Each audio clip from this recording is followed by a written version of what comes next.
और इस पर और अधिक जानकारी के लिए चलते हैं अपने संवाददाता हिमांशु सोनकर के पास।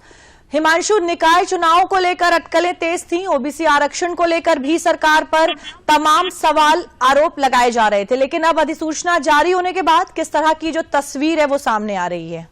दीपाली, जहां तक बात आरोपों की करेंगे, आप देखेंगे जिस तरह से ये मामला ओबीसी आरक्षण को लेकर के मामला सुप्रीम कोर्ट पहुंचा था, आरक्षण में उसके बाद कोई बदलाव नहीं किया गया है। आपको याद होगा कि 5 दिसंबर को जो अधिसूचना सरकार की ओर से जारी की गई थी उसमें ओबीसी के लिए जो थी 205 सीटें आरक्षित थी 760 नगर निकायों में से। ठीक है, इस बार जो देखें अब नए सिरे से अगर हम देखेंगे तो इस बार भी ओबीसी को 205 सीटें ही मिल रही हैं, जो ये बताता है कि सरकार की मंशा बिल्कुल साफ थी और पहले भी उसने जो प्रक्रिया को किया था ओबीसी आरक्षण को लेकर के वो साफ सुथरी थी। और इस बार भी 205 सीटें ये बताती हैं कि सरकार की मंशा में किसी तरह का कोई उस तरह का दुराभाव नहीं था।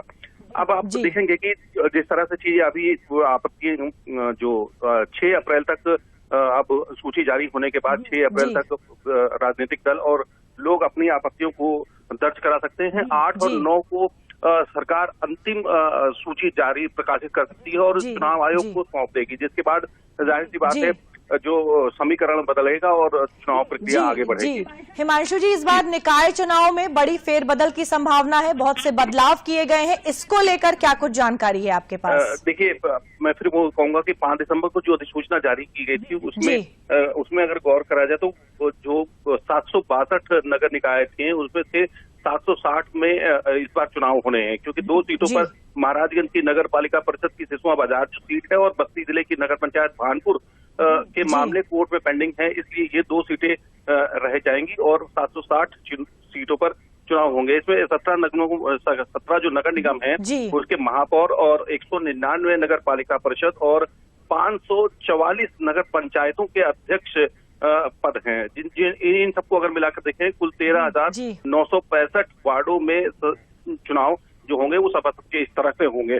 तो आप देखेंगे कि किस तरह से सरकार ने अपनी मंशा को साफ करते हुए जो आरक्षण सूची जारी की है उसको लेकर के लोगों में काफी खुशी का माहौल था और लोग प्रत्याशी जो थे, जो भावी प्रत्याशी चुनाव लड़ने के लिए तैयार थे, वो काफी खुशी का इजहार कर रहे हैं। हिमांशु, अगर इसको देखा जाए तो इस बार जो महिलाओं की जो सीटें हैं उसको बढ़ा दिया गया है, यानी कि जो महिलाओं की भागीदारी है, क्या माना जाए इस बार वो बढ़ेगी?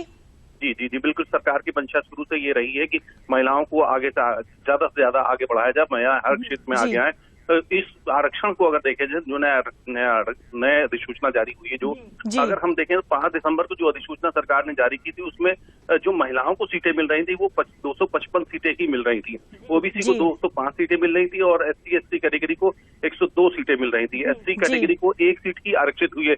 यहाँ सबसे गौर करने वाली बात यह है कि जो नया आरक्षण जारी हुआ है उसमें 33 सीटें महिलाओं को बढ़कर मिल रही है, यानी कि अब महिलाएं 288 सीटों पर अपनी भागीदारी कर सकेंगी।